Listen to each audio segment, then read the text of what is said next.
What's up, everyone? Welcome to another episode of the Méran podcast. Today, my guest is Alex Bellemare.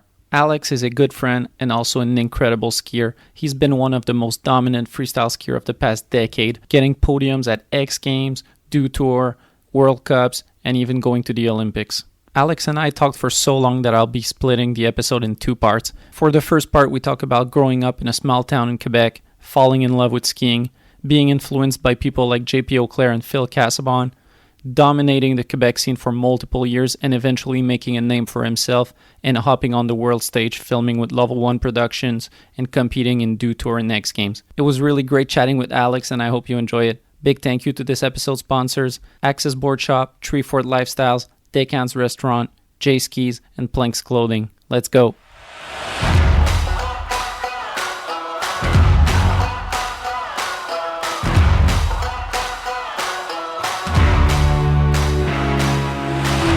Mr. Bellemare, welcome to the podcast. Hey man, thanks for having me. What's up with you? Nothing much. We're in the Chic Chuck, filming for the project for 2021. Tell me a bit about what you're up to in the Chic Chucks. You brought out BC Bellemare? Yeah, actually no. It's a huge bummer, but the trip was planned for a while and we just showed up, and it was unfortunately 1 degree outside when everything that was in the sky decided to fall down, and it came down as rain instead of snow. So there's not much snow right now. So BC Bellemare is just kicking it back, and Urban Bellemare is still hustling. Still alive and well. Yeah. So I'm glad we get to do an episode because there's a lot of stuff that I want to talk to you about. Shall we get back to the beginning of everything? For sure, I'm down. Hopefully I can remember everything accurately, but yeah, for sure. So you grew up in Shawinigan, Quebec? Yeah, Saint Boniface. It's right beside. Around in the same area, let's say? Yeah.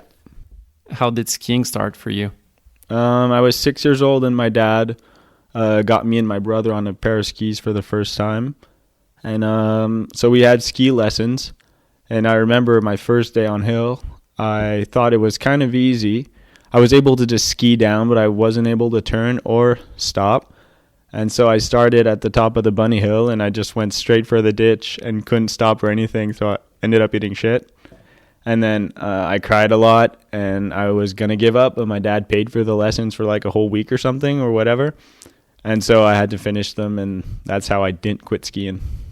So by the end of those lessons, you were hooked?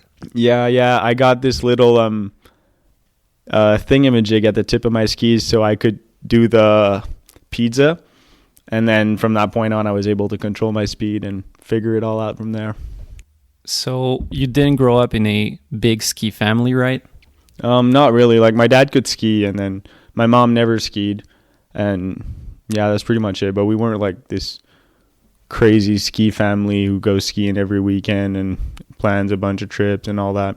Yeah, and Shawi is not like, you're not living next to Whistler. Yeah, no, it's not a ski town at all. It's just this little resort, and it's fun to get to ski over there, but it's nothing crazy. So what was your childhood, and I know what your teen years look like, but what was your childhood skiing with your brother, I guess, a lot?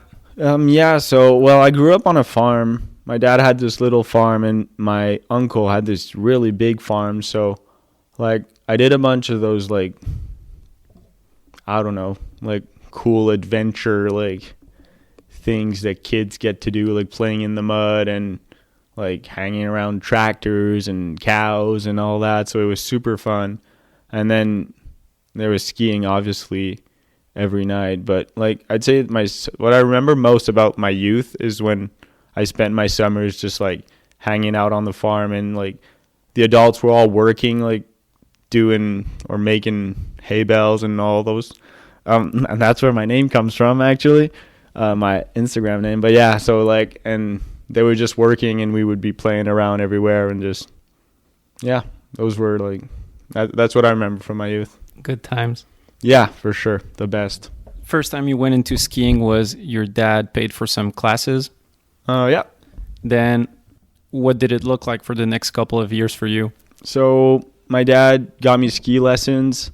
I did those, and then he went skiing with me probably for a year. And I got the hang of it super fast. And I think I was like 7 or maybe 8 years old. And I was already going skiing by myself at night. My mom would just drop me off and I'd get to ski all night. I'd have to stop at like 8:45 or 9 because I had school the next day and all that. And she always gave me like $3 and I got a slushie and like a bag of candies. And that would just be my little routine. And so, yeah, that was like me going skiing by myself, or my brother was there sometimes also, but he had basketball, so he wasn't always there. And then I did my first competition when I was 9 years old. I did a straight air and I won, which was dope. And it was in Tremblant, and then I got lost. I ended up on the other face of the mountain, and I couldn't get back to like the face I was supposed to be on. And so I won the contest, and my dad was just at the prize ceremony, and they called my name, but I never showed up, and he was like, "Oh shit." So did they call the ski patrol? No. So I was crying, and I went to the lifty because I told them I was lost and I couldn't get back to where I needed to be. And so they like called my dad's name on the intercom or whatever, and so that's how we reunited. Yeah. So first competition, what was it, like a big air, I guess? Yeah, it was a big air, and so I did a mute grab. I did 2 mute grabs, and I think we were only 2 in the contest, and this other guy was like, "Hey man, should we do a 360?" And I was like, "Okay, sure, yeah, we should do it." But he was going first, and I saw him do the 360, and because he was scared of doing it, he kind of speed checked more and didn't go as fast, ended up knuckling and eating shit. And then I just didn't do it, did a straight air, and got first prize. Snaked him. Yeah, I mean, yeah, I kind of chickened out. Wow.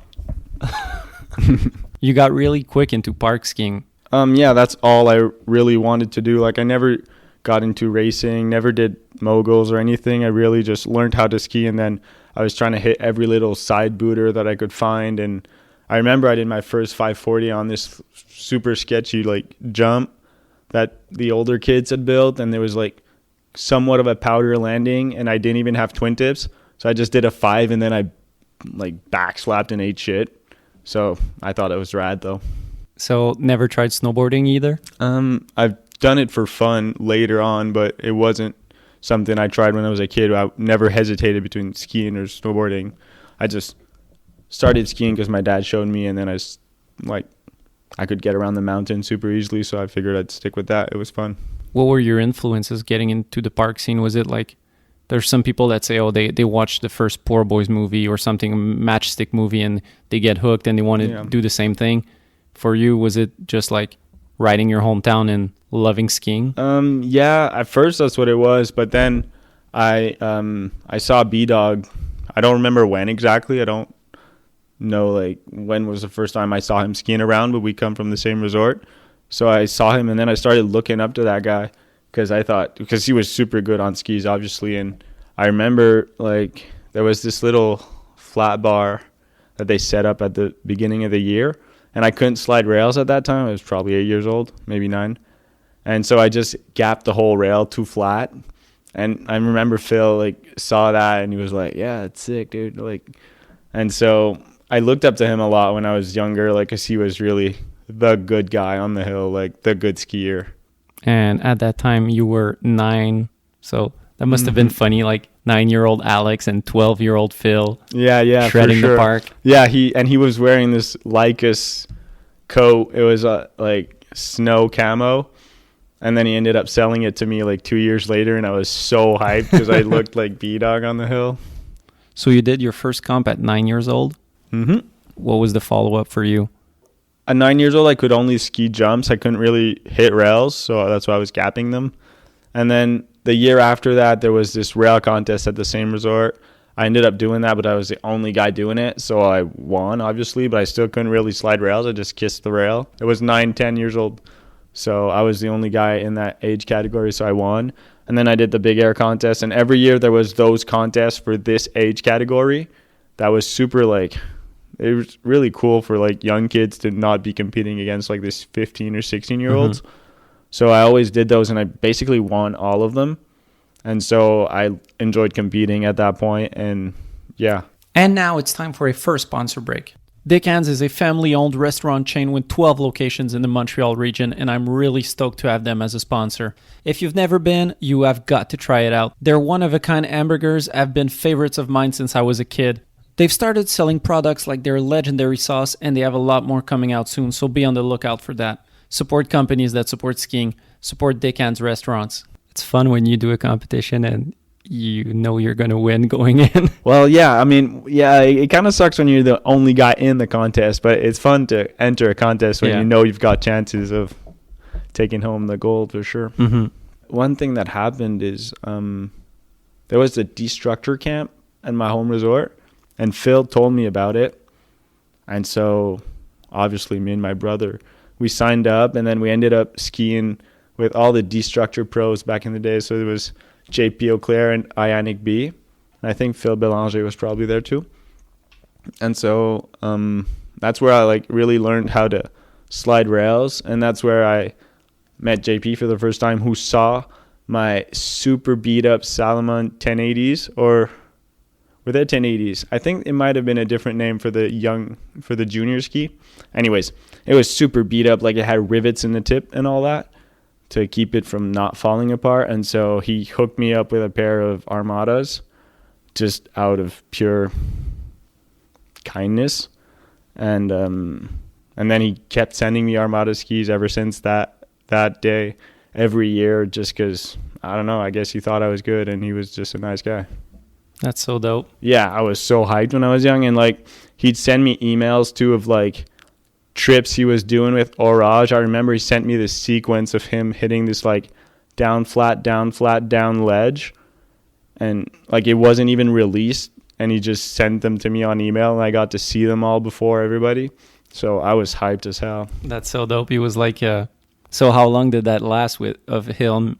Because you got to a point eventually where you were on the Armada team, like officially. Yeah. How long did it last him hooking you up? I think he sent me like 2 or 3 pairs of skis, and then we kind of stopped exchanging emails, and like I wouldn't really know what he was up to. And I just got on the Armada team like at that point. And so, yeah, so I think from probably like 11 years old to like 13 or maybe 14 years old, I was kind of chatting and getting like behind the scenes and free skis. So that was kind of your first sponsor?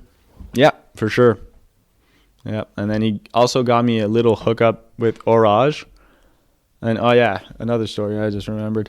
So he got me a little hookup with Orage, and then so one day I just get this email. It's like, hey Alex, like we have this Orage photo shoot at Mount Orford, and we'd like for you to go and just wear the clothes, and you'll probably be in the magazine and all that. I was like, okay, sure, that sounds amazing. And so I go to the hill. The photo shoot started at like 8:30 or 9, so I got up super early because I'm very far away from that resort. And we get there, and I'm like, fuck, Dad, I forgot my boots.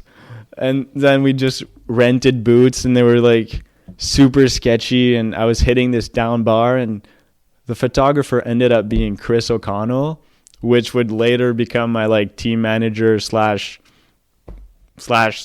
Chris O'Connell, like that I was on a bunch of ski trips with, and like ended up taking a bunch of pictures later on. But so yeah, so then OC's behind the camera, and I'm hitting this down bar, and he's just like getting his angle, and I'm just like, oh no, he's gonna shoot my back. So then he's like, I start hitting the rail right foot forward, and he's like, you think you could hit it left foot forward? And I was probably 12 or 13, so I just learned how to hit rails, and I couldn't hit it left foot forward. And I ended up telling him no, and he probably thought that I sucked at that point, but whatever. You think he was just messing with you? I mean, it's something he would do for sure, but I don't think so. I think he really liked his ankle better. Did you tell them that you forgot your boots? Oh, yeah, for sure. Of course I did. I had to, like... Own up? Yeah, give a reason for sucking. Like, super young, trying to hit a rail, and nothing was right at that moment. I remember the pants were super tight too. I was not hyped on that. Skinny pants Alex with rented boots. Yeah, I just felt super sketchy at 8:30 in the morning, just like still asleep. Yeah, it was whack. So closing off that shoot, were you stoked or just like bummed of? Honestly, dude, I don't even remember. Like, I remember that was a like memorable moment of like forgetting my boots and OC asking me to hit it on that. But I don't remember how it ended. I don't remember saying bye. I don't remember if the pictures ever got published or anything. Like, I don't remember anything after that. But crazy how the memory works. Like, yeah, you remember sure. like the big thing that is, Yeah. I forgot my boots. The rest is blurry. Yeah, true. Yeah, the two shitty moments are there forever. So after that, like, as you said, at that shoot, you were what, like 12, 13? I think I was 12, maybe 13, yeah. I think we first met, you probably were like 15, 16. And for maybe 4 years before you got pro, you were just dominating every competition in Quebec. Like, if there was a competition, it was most likely you that were going to win. Well, yeah, I had good odds. But for sure, me and my brother, we ended up every weekend there was a contest back in the days. It was so fun. And so we just drove around in my dad's Jetta that was diesel, so it was less expensive for gas. And me and my brother, every weekend we just chased the contest. And I did basically end up on the podium at every contest. And so it was just like, for me, it was amazing because I was making a bunch of money. I was having fun. And yeah, I made a name for myself and I made money at the same time. So it was super dope. I was super young too. I was probably the richest, like 15-year-old.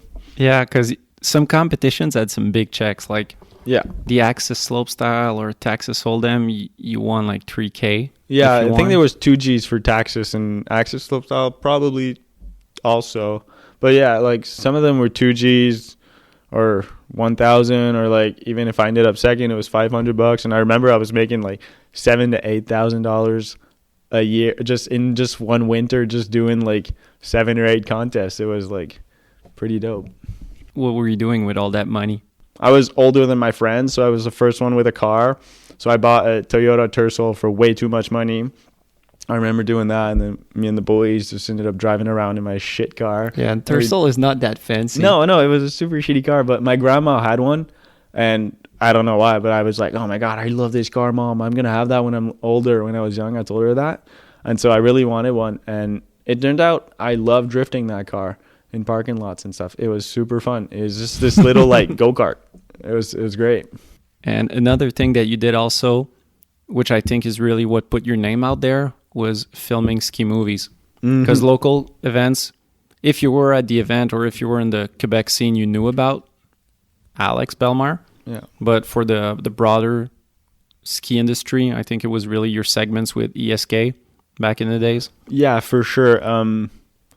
Yeah, like I don't remember how I met the ESK guys, but I remember knowing them at one point. And the first year that I filmed with those guys was for affiliates. I think I must have known some of the riders that were filming with ESK from the contest scene.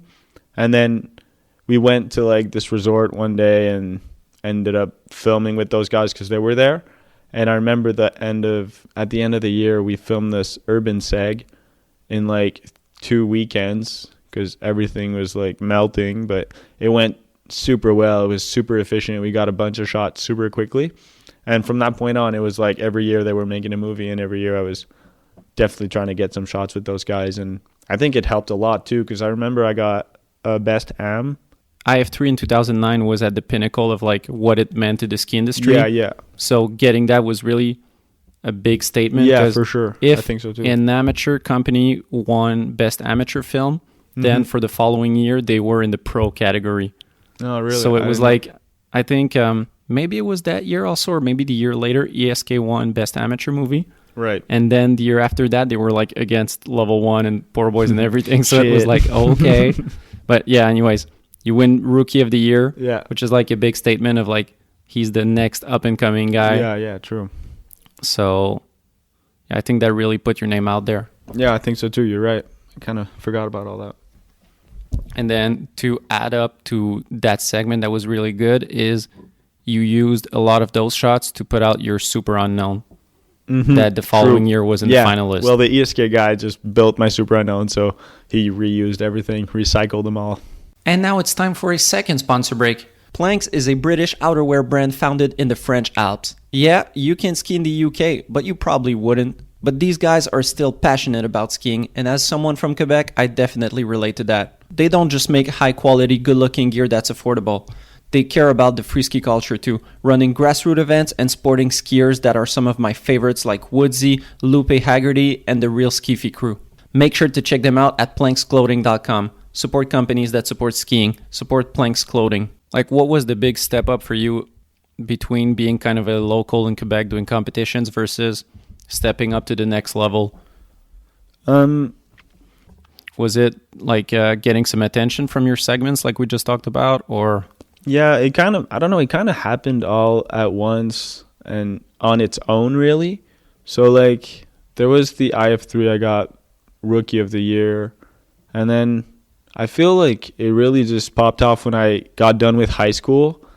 And I told my parents I was going to spend one winter in Colorado at Breck. So I signed up for college for the fall semester. And then I ended up, I knew that I was going to go skiing, so I gave up on that and just hung out in the Tercel during all my classes because I couldn't hang out at home. And then winter came around, and my dad figured out I dropped out of college, and he was bummed because he bought books and all that for no reason. And because I was dropping out of college too. They didn't really believe in the skiing thing because it was pretty far-fetched. Like, yeah, I'm going to be a pro skier. I'll make money like that. Just watch. And they were like, oh, God, what are we going to do? Did they ever tell you that they were unsure, or you just felt it? No, they told me later, like after, like when I was starting to get deals, like sponsors, Rockstar and all that, they were all like, holy crap, like you're making it, you're doing it. Like we didn't really believe you'd like actually make a living out of that. So, but in the moment they didn't tell me. They weren't going to shatter my dreams. They were probably just going to, if it was going to happen, they'd let me figure it out myself. Mm-hmm. And so, yeah. So then I went to CO for the year, and that was probably the best winter of my life. I was skiing the best park I had ever ridden. Every trick was easier over there. And then I was learning tricks on the jumps, like, almost every day, just, like, having so much more airtime than the, like, shitty little jumps from Quebec. And at that point, doubles were getting really popular. Yeah, they were getting noticed. And you were at a level where you were ready. Like, you had learned what you needed to learn in Quebec doing switch stands and stuff like that. And then it was like you were at the point to do doubles, but you didn't have the playground to learn them. Yeah, no, exactly. Like, I had already learned a dub 10 at Whistler during summer at COC. Just super random. I just tried, and I figured, like, what if I dip my head like this and just tuck? And that's where I learned the dub 10. And then I learned a switch dub 10 at Wendell's one other summer. I'm forgetting so much stuff. I thought that we went through everything, but then I'm just remembering I think trips. We skipped a year, but yeah. Yeah, I'm remembering trips. Because you went to Breck, because I remember because we filmed together in 2011. But in 2010, you already started, like, that was the first time you learned some kangs at Bromont. Yeah. And actually, I did my first kang at Valley du Parc on the jump at the end. Damn. Like, yeah, it was super tight, but I remember it was like just popped it super hard. I was doing a bunch of rodeo threes, and I was just like, fuck it, I'm doing it. It's springtime. Popped it super hard and stomped it, and that was maybe the first dub at the resort ever, dude. Probably. Yeah, probably, dude. So first kang in 2010 at VDP. Yeah. Then in the summer you go to COC and Wendell's, and then you progress again. Yeah, exactly. Now, yeah, you're right. So there was this summer where I was hanging out in Whistler with I was living with B. Paul and Frank GP, and then I had 1 week at Wendell's because it was Armada week, and that's where I learned switch dub 10 with mute. How important in your progression were those summers of going to Whistler? Oh, dude, so important. Well, actually, the ones in Whistler were not as effective in making me a better skier, because all I do is try and get onto the summer camps, but I couldn't because I didn't really have a name still. So I was still just a nobody, and the summer camps were like, oh, yeah, sorry, we don't have a pass for you. Sorry. So I remember one year I went to Whistler and I just skied the public park the whole summer for a whole month. It sucked. And then, but the Wendell's I remember was so like super helpful because that jump was huge, and like I wasn't even scared of trying to switch dub 10 because I was like, wow, dude, I'm doing a switch 5 and I have so much time. I'm just gonna hold on to the grab and see what happens. So you weren't stressed trying your first switch dubs? I don't like I don't remember being stressed about that. No, like I think I was just feeling it, and I was young and I wasn't scared. I knew the trick was possible, and I knew like if I just set it that way and kept the grab, it was probably going to land on my feet. Like the complete opposite of overthinking. Yeah, complete opposite of me today. Yep, exactly. I ate shit a couple times in between, so yeah. Now I look at it from a different angle. So after that summer, you go to not Whistler but Breckenridge, Colorado for the whole winter, and that's really a winter where things lined up for you. I spent the winter in Colorado, and I think I had just done the super unknown, and I got runner up. So level 1 like knew that I existed, and then I was getting bigger with Armada. Like I had went to Windell's, and I remember we were doing this sunset shoot, and OC was like, anybody want to do a rodeo 5? And I was like, hey, I'll do it. And then I ended up doing probably like 10 because he just really wanted to get that shot, the good one. And I always did the trick again. Like I never complained, and I think they liked that. Armada, he liked that. So then I was getting bigger with those guys, and he hooked it up with level 1, and I got a email asking me if I wanted to go spend a week in Edmonton with Parker and Ian Compton, and Decker was filming. An email, that's really official. Yeah, I didn't have a phone in those days. Oh, wow. Yeah, Bishop ended up buying me. Bishop was the Armada rep. He ended up buying me a phone because I was so hard to get in touch with. Like I'd be like in some airport lost, and the only way to communicate with people was to open up my laptop, connect to the internet, and Skype call. So yeah, he got me his little flip phone. Your move to go to Colorado for the winter was really personal, of like just enjoying skiing. Like you didn't have set plans of filming or competing or. No, that would be an absolute lie. I was definitely like trying to get a ski career at that point, and I was doing everything that I could to like up my ski career. So like I wasn't expecting I ended up filming the whole year and doing all that, but I was for sure like expecting to get something out of whether it was like learning tricks or. I remember your whole crew were all like, you stayed longer, but for like a month, the whole group was there, and everyone was like trying to learn dubs. Yeah. Yan, Ben, yourself, your bro, even like I remember Emil. Emil was like 14 throwing kangs. Oh yeah, Emil was there. Dude, Emil was like a little ball. Yeah, of course he was. That was crazy. Like in freeway with like the humongous jump, and you just see the little ball flipping twice. Yeah. Crazy. You get that email from level 1. What's your reaction? I was not bummed. But I was a little like stressed and anxious, and also like I was having such a good time in CO, just lapping the park and waking up at like 10, going to ski at 10:30 or 11, skiing like a little bit in the morning, like don't wake up too early, ski the afternoon, get back home and just hang out with the boys. So I was definitely a little like anxious with all that, but of course I seized the opportunity. Like part of me was scared, but part of me was super hyped, and I figured that was it. It was like my chance. How did that trip go in Edmonton? Super well. So I got there, and the guys had already built the like fence gap into the parking lot, that huge jump that ended up being on the cover of the movie. So that was already built. So the guys had already been there for a day, I think, and they scoped everything. So we already had like a bunch of spots lined up. Was that your first spot? Fence gap? No, the first spot was the 4 Pretz too. Okay. Well, still. Yeah. But I was about to say the Rodeo 5 as a first spot is like, fuck, that's so crazy. No, it was the 4 Pretz too. I think it made just as good of an impression. So, yeah, I ended up doing a 2 onto that rail. And when I saw the rail, I was like, man, if I can 2 on to switch on that thing, I'll be so stoked. And I 2 on to switch after like 5 tries. And then I was like, oh, shit, what am I going to do now? And I was already good at doing 4-ons, and I was like, oh shit, what if I try this? Let's see if it could work. And I ended up giving it all that I had, dude. I tried so many times, and like I don't know, it just happened one time. I locked on it and I was sliding till the end, and I didn't plan on doing the pretz too, but it just came spontaneously, and it worked out perfect. Yeah, I was hyped as hell. And then I was so bummed. Right after, the guys were like, "Yeah, so what spot are we doing tonight?" And I was so exhausted, dude. I was beat, and I told Sayo, who was the photographer, I was like, "Dude, like, do you think we could go back to the hotel and like nap a bit or something? Because I'm feeling super weird right now." And I remember I felt so shitty because I was just like sprinting, just giving it all that I had. And then as soon as I got the shot, everything just crashed.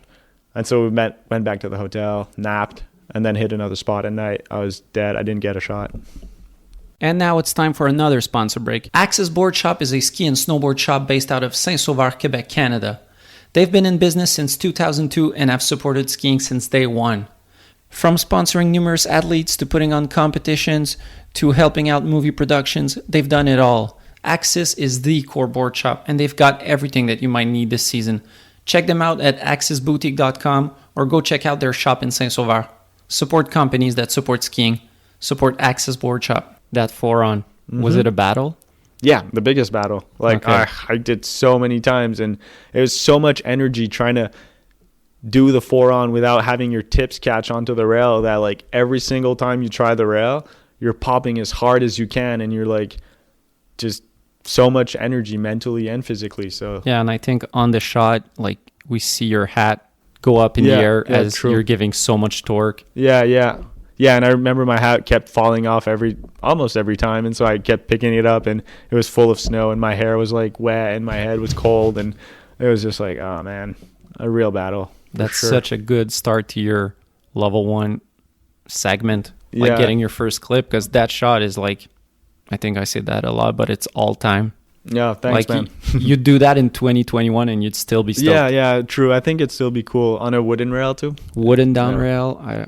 How long is it? Like maybe I don't know. 70 feet? Yeah, maybe? I don't know. It was as long as 4-on pretzel. Yeah, I think we'd go there now and you'd be like, dude, I don't want to land the 4-on and cut. Yeah, I don't think I'd try that today. You're right.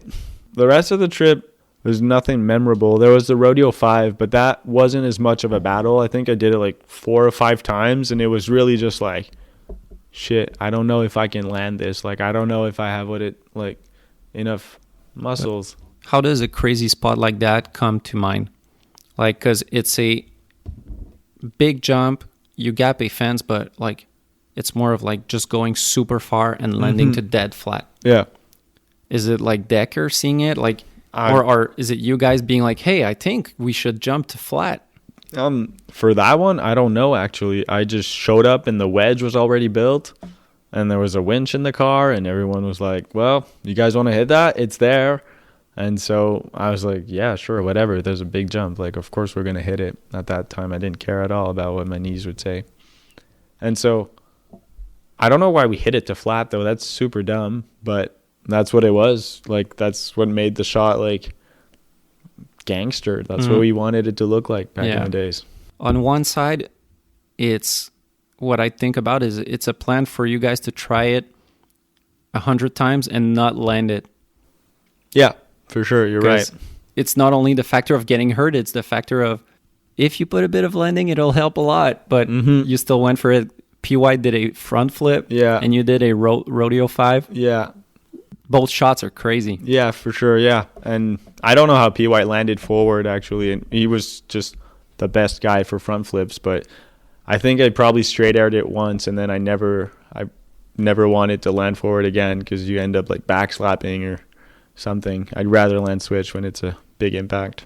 Do you have any other memorable spots from that trip? We hit this huge down flat down that I think Compton ended up getting, but I cut an edge on the flat and almost hit my head on one of the support beams for the rail. So that sucked.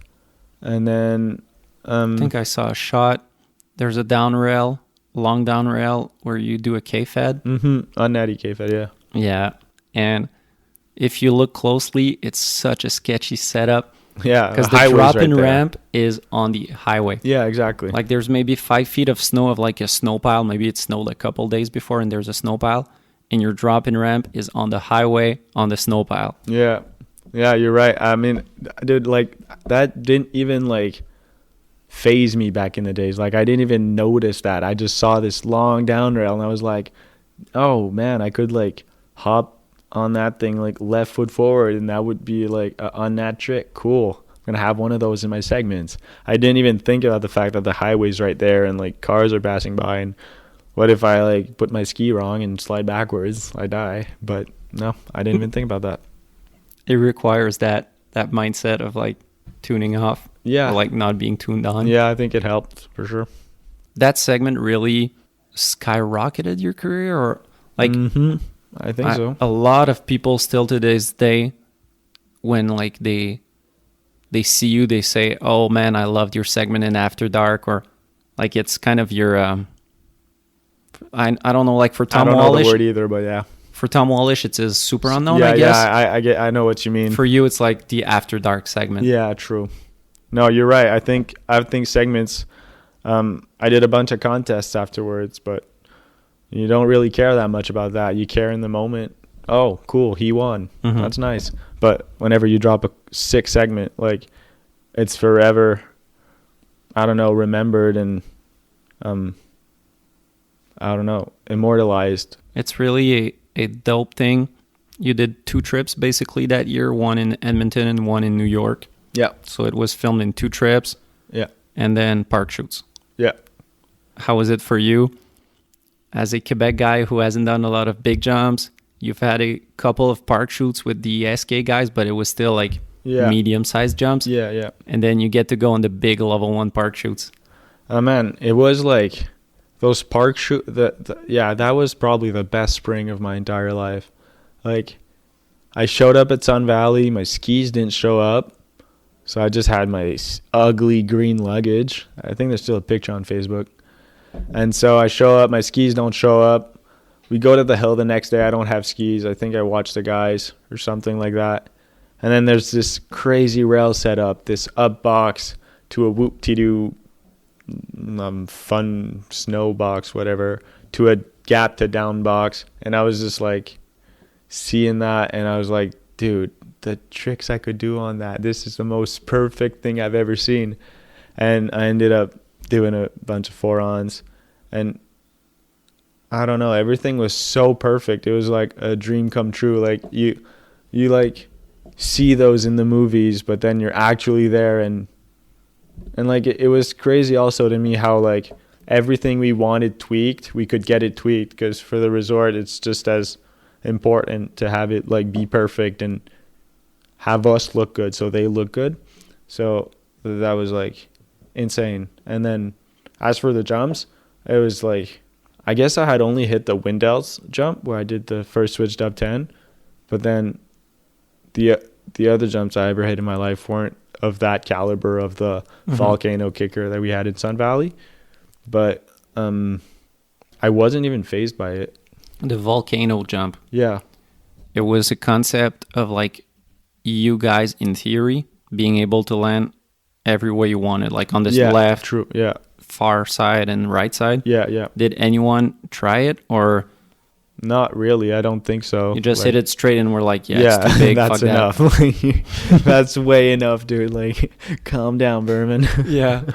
That's the stupidest jump I've ever hit, dude. In hindsight, seeing it is like, it's so big. Like, now I'd be imagining myself going switch into that and cutting an edge at the tip of that jump, going like, I don't know how fast, the biggest drop ever, and just, you'd probably die, maybe. Because there was the jump, and then 100 feet further, there was the landing. And in between, there was nothing. Yeah, yeah. Emptiness. Yeah, exactly. And CeeLo guineaed that with a cork Sev blunt. And I could not believe that someone would actually try that. Like, to me, that was the scare. Like, I wasn't scared of the jump once you had the speed figured out. Yeah. But I was like, how is anybody going to hit this, dude? Like, yeah. Why do you build all that and just expect a skier to just send it? It's like, it's suicide. For the few big jump, which I guess are really like medium-sized jump that I've hit in my life. Yeah. I wasn't the one guinea pigging it. Yeah, guineaing. Anyways, I wasn't the first one hitting it, so I always had someone with me, like saying, "Hey, follow me." Yeah. And the speed will be good. And still, I was stressed. Like, yeah, for sure. What if? I don't know how he does it. I think he's probably a little crazy for sure. Like there's no way you can not be.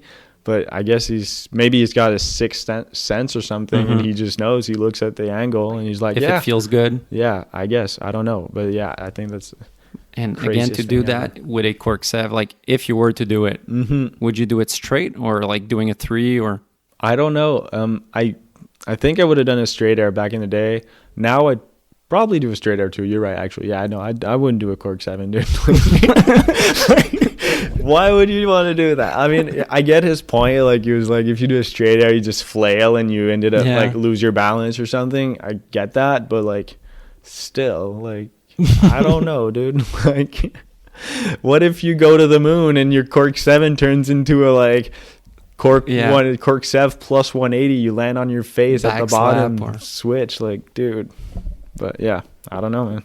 And now it's time for another sponsor break. Treefort Lifestyles is a company based out of Oregon.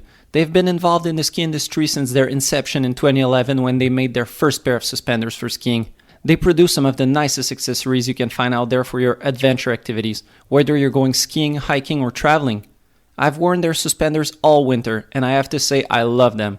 They're stylish and they're so comfortable you forget you have them on in the first place. Go check them out at treefortlifestyles.com and use code MERAN at checkout to get 15% off your order. Support companies that support skiing. Support Treefort Lifestyles. There's a lot of people that are really involved with what they produce.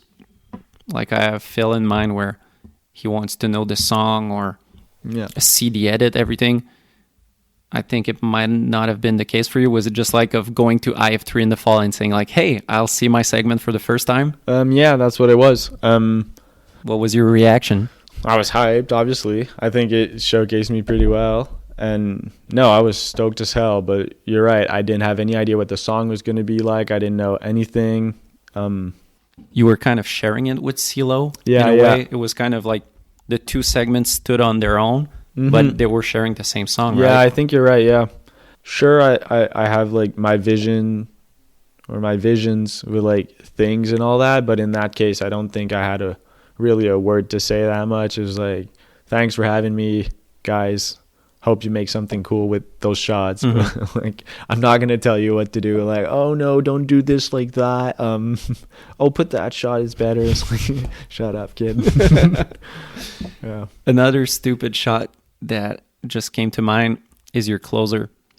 It's a fork kink with a elbow in it in New York, and you hit it with a switch up on the first kink. Yeah. So the trick made the rail as easy as it could be for me, I think. So I got on that, so I didn't have to pop a huge lip slide, so I didn't have to go too fast. Get on that.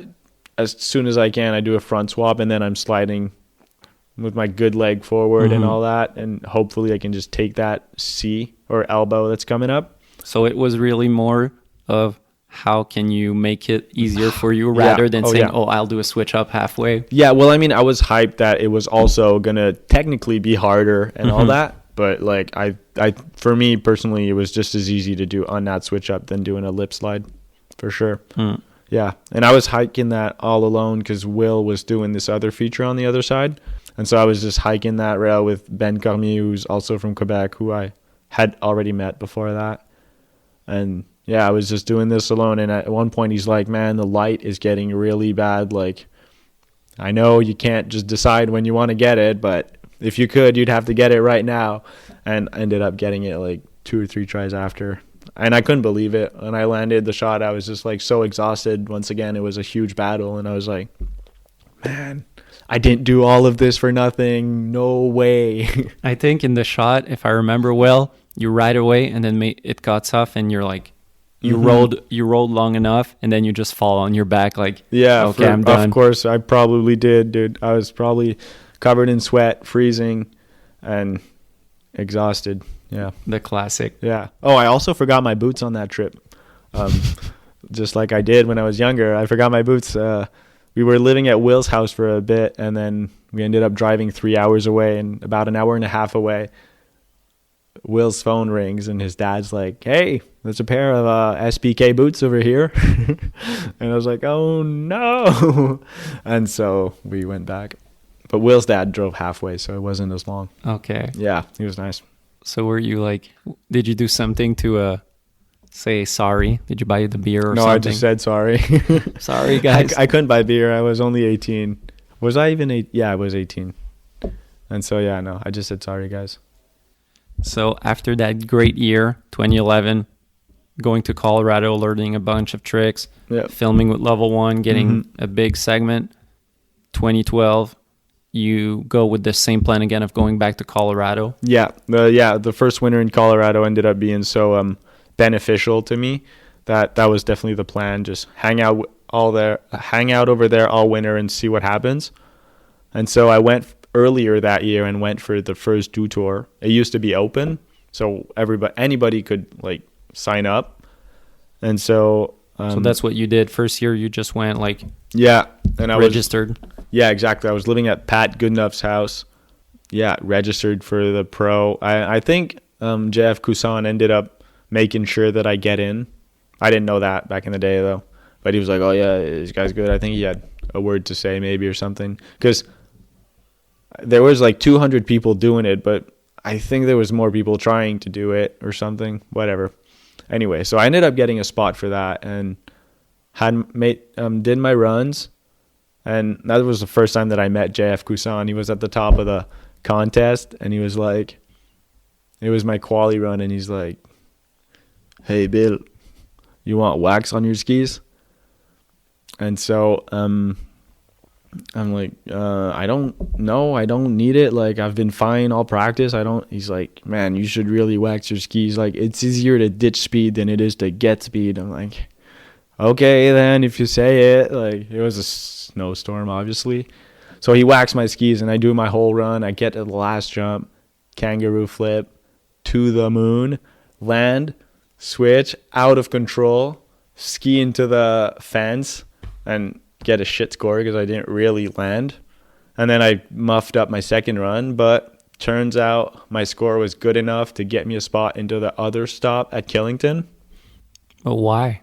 If you didn't even land it? Hey, man, I don't know. Okay. No, I don't know. No, but honestly, it was just good enough. Like, there was it's like, so let's say there's like 200 skiers, and then in Killington, there was like 60 skiers. So, like, all I really had to do at Breck was be in the top 60 or something, I guess. So you did the Elizabeth Swanee strategy? Yeah, dude. Like, I just was good enough. So I made it to Killington, and then I do my quali runs in Killington. I had just learned to switch right 10. I had just learned spinning right side that year because I didn't really need to do that before. Like, I might have done a right 5 or right 7, but nothing like crazy. So then... That's crazy because I remember that year we filmed lines and you were doing switch right 10s to switch left 10s as if it was nothing. Yeah, I learned it that year. How'd you go from not doing them to doing the best switch right 10s like in the game? I was with young, Wallish man. In my mind? I was just young. Like, I learned the first switch right 9 at Breckenridge for my do run because I had to do... There was 4 jumps, so I was like, I got to spin all 4 ways. Anyway, so yeah, I learned switch right 9 at Breck, and then I learned switch right 10 at Killington. And I remember Bishop coached me for that one. I was setting super hard and always being out of control, and he was like, just chill, get your grab, and then just tense every muscle in your body, and you'll see it'll turn. You know what you're doing, and it ended up working super good. Then my switch 10s were on lock at that point.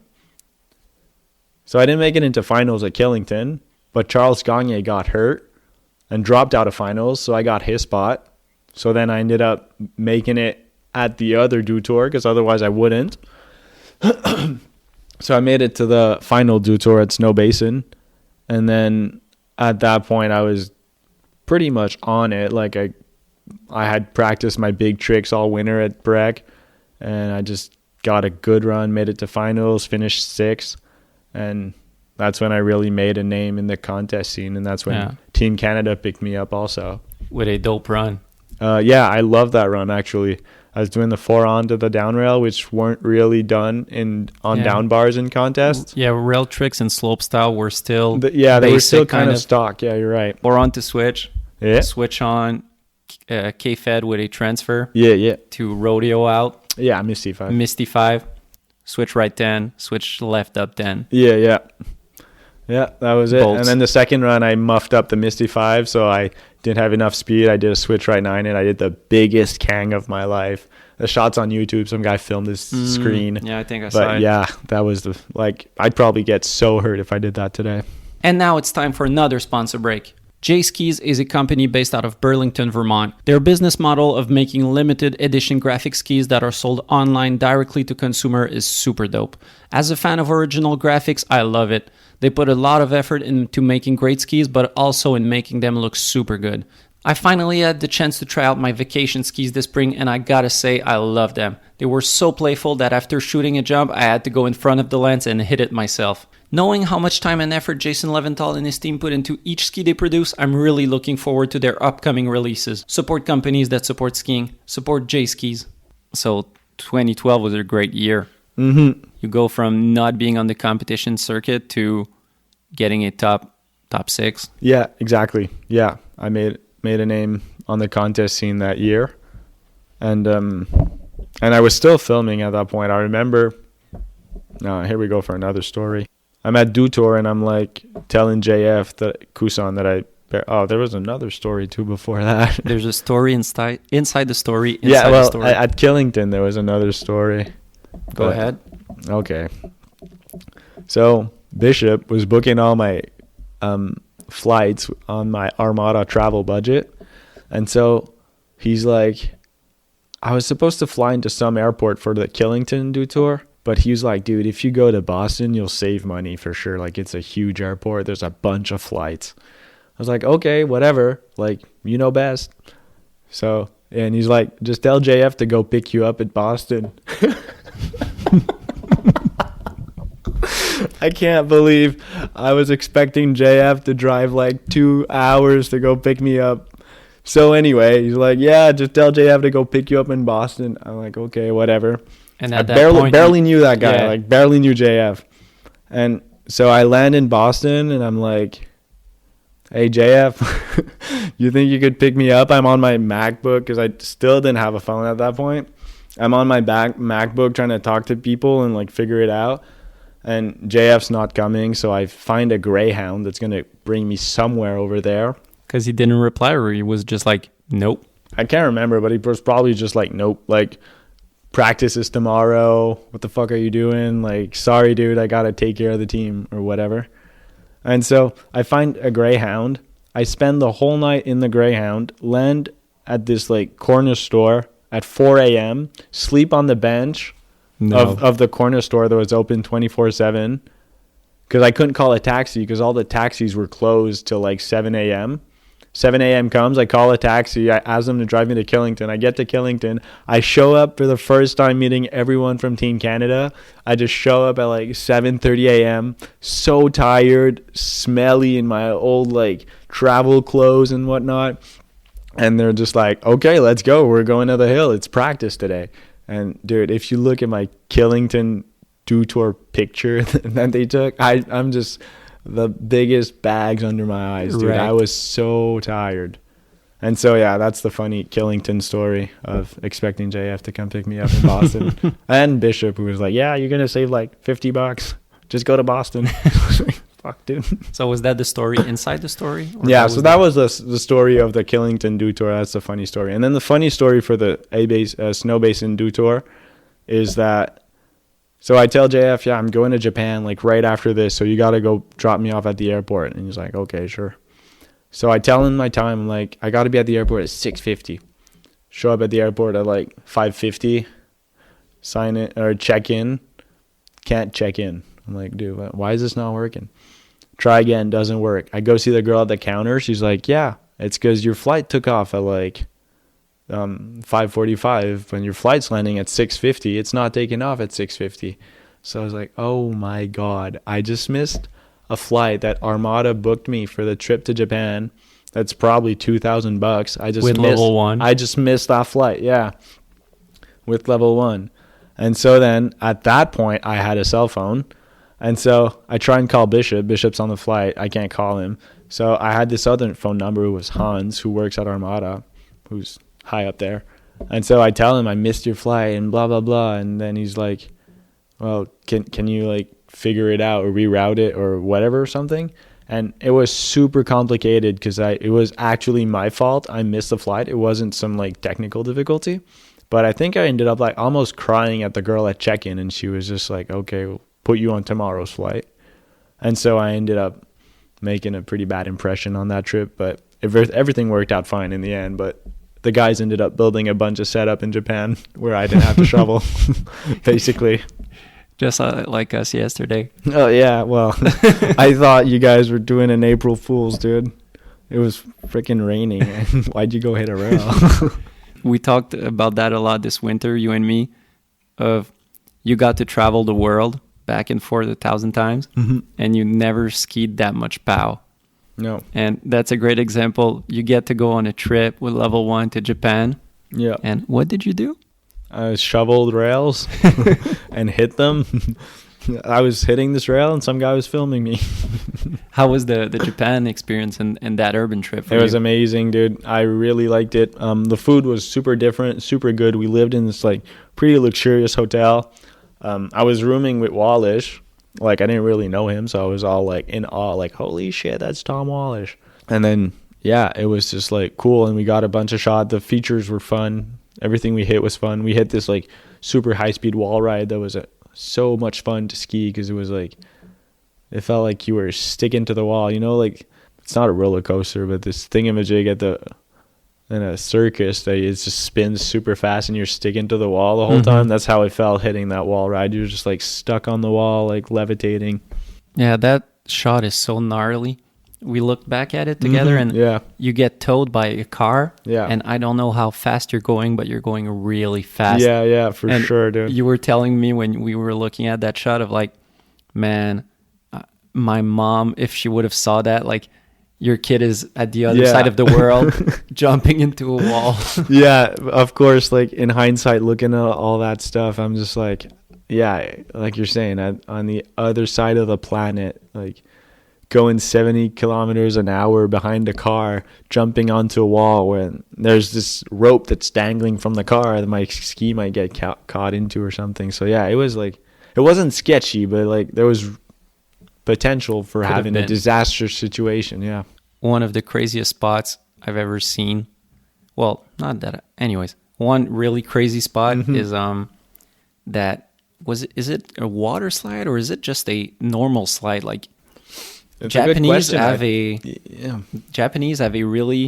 have funky park for kids. Like we've seen it in the traveling circus episodes and in other stuff. Like they always have the craziest features. Yeah.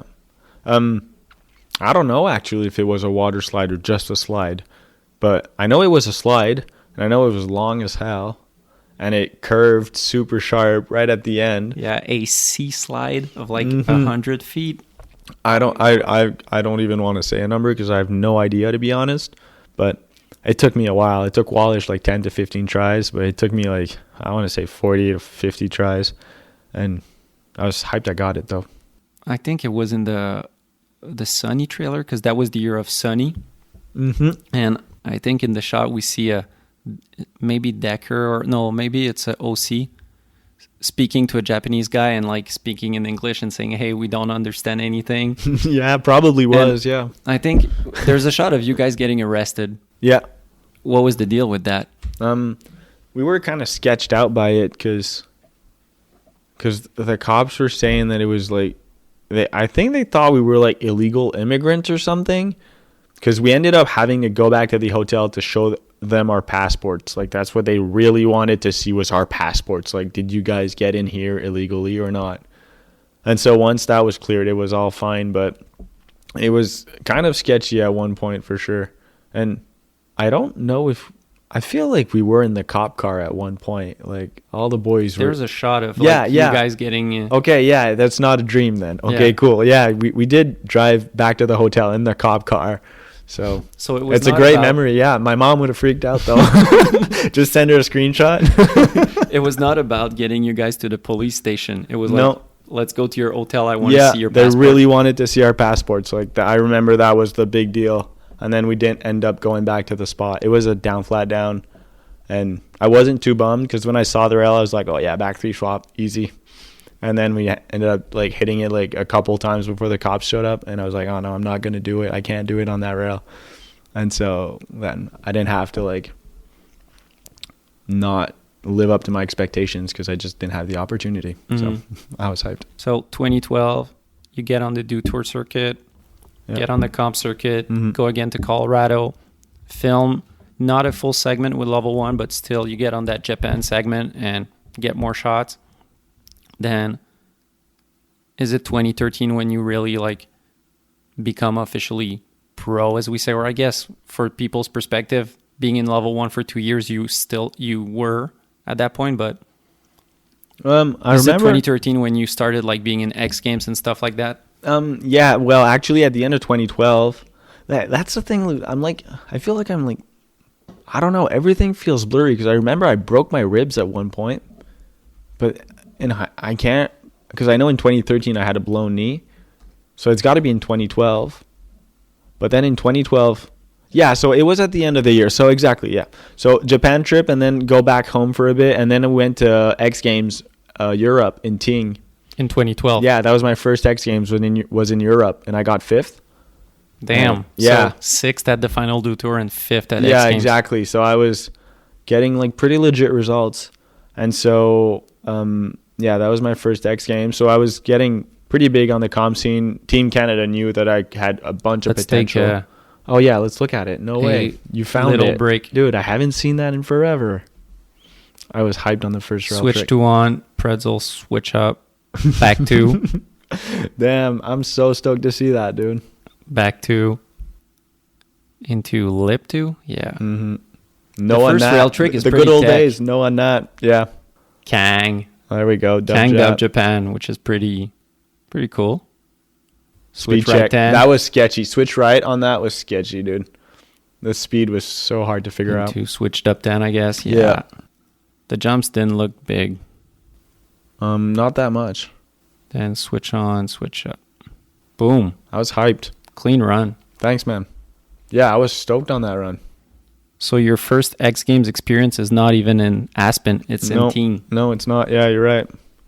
And so, yeah, that was that. And then I broke my ribs right after that. Not many people know that, but we had a training camp with Canada in Whistler, and we were hitting the airbag, and switch 12s and 14s were like starting to be a thing. Like Gepper did it at the last Do Tour in Snow Basin.